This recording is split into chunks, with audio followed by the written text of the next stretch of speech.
салому дуруди бепоён ба кулли мухлисони барномаи дар шабакаҳои иҷтимоӣ. Фирдавси Хурсанд топ хабарҳои варзиширо мегӯяд. оғоз мекунем. ман ба он ҳайрон мешавам ки сармураббии нави дастаи ПСЖ Кристоф Галтие ки қаблан курсии сармураббигии дастаи Ниццаро раҳбарӣ мекард ба Месси чӣ ёд медода бошад.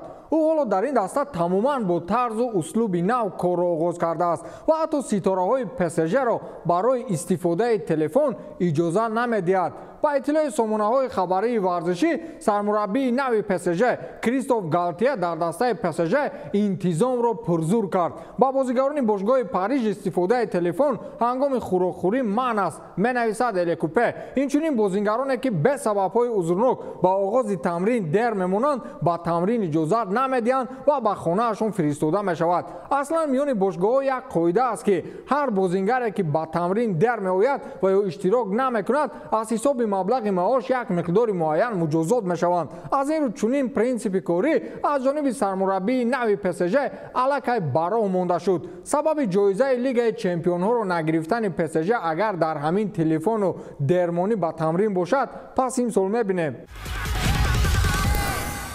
рақобатҳои UFC ҳамакнун дар арафаи баргаштан ба шӯҳрати қаблии худ аст ва инак мо дар арафаи чанд бархурди пурсарусадое қарор дорем. меросбари Ҳабиб Нурмагомедов Ислом Махачев бо як овозадортарин равзгари UFC Чарлз Оливейра дар рақобатҳои навбатии UFC бо ҳам бархурд анҷом медиҳанд ки аз рӯзи эълони рақобат атрофи он сару садаҳо ба маротиб зиёд мешавад. собиқ қаҳрамони вазни сабук Чарлз Оливейра дар бораи ташкили мубориза бо Ислом Махачев изҳори назар кард. мусобиқа барои унвони ҷоизаи озод байни бразилиягӣ ва русиягӣ рӯзи 22 октябр дар мусобиқаи UFC 280 дар Абу-Даби баргузор мешавад. дар заминҳои арабӣ баргузор кардани рақобатҳои равзгарони кавқозӣ ба ғарбиҳо он қадар писанд нест ва ин заминҳоро амрикоиҳо макони кавқозиҳо, махсусан чеченҳову доғистониҳо мешуморанд. аз ин рӯ дар Абу-Даби баргузор намудани ин рақобат ба ҷониби Чарлз Оливейра писанд нест.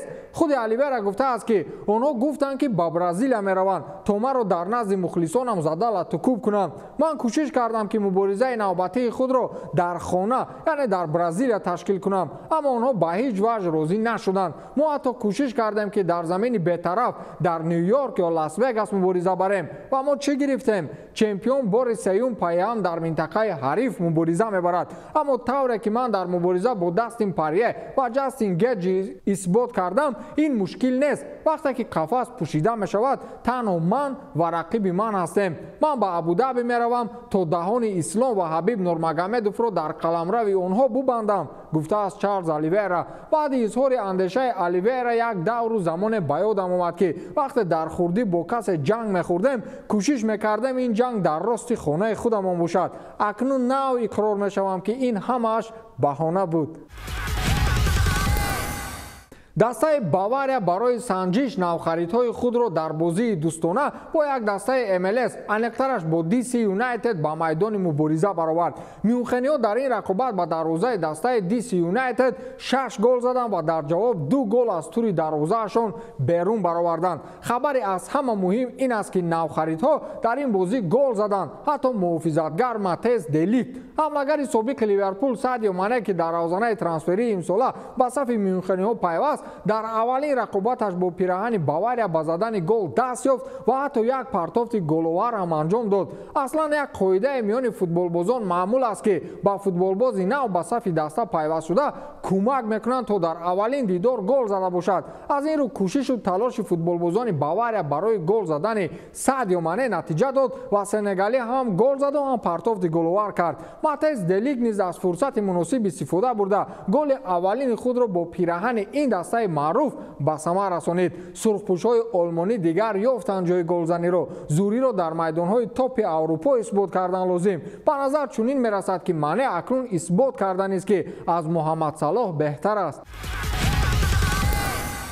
рафторҳои Роналду рӯзҳои охир мисли муаммо аст ва касе дақиқ чизеро намедонад ки ин футболбоз чӣ мақсад дорад ва барои чӣ ба тамринҳои бошгоҳи Манчестер Юнайтед бар намегардад. Барои чунин масъалаҳоро дақиқ намудан, одамони зирак дӯсти наздики ӯро ба қавле миёнарав мекунанд, то бифаҳманд мағзи моҷаро дар чӣ аст. Аз ин рӯ ба қавле ҳамшаҳрии Криштиану Роналду аз дастаи Манчестер Юнайтед Бруно Фернандеш дар ин мавзӯъ мавриди суолборони журналистон қарор гирифт. Сару садоҳо хеле зиёд аст ки Роналду ба тамринҳои пеш аз мавсими даста намеояд ва омода аст ки ба хотири баромад дар Лигаи Чемпионҳо бошгоҳашро иваз намояд. Бруно Фернандеш гуфтааст ки ман намедонам ки Роналду ба даста ва мураббӣ чӣ гуфт, намедонам дар сараш чӣ мегузарад, рафтан мехоҳад ё не. Ман дар ин бора аз ӯ напурсидам. Маълум аст ки Криштиану дар мавсими гузашта голзани беҳтарини мо буд. Ӯ ба мо голҳои иловагӣ дод, аммо ман ба вазъият коре надорам. Қарорро бояд клуб ва Роналду қабул кунанд. То он ҷое ки мо медонем ӯ баъзе мушкилоти оилавӣ дорад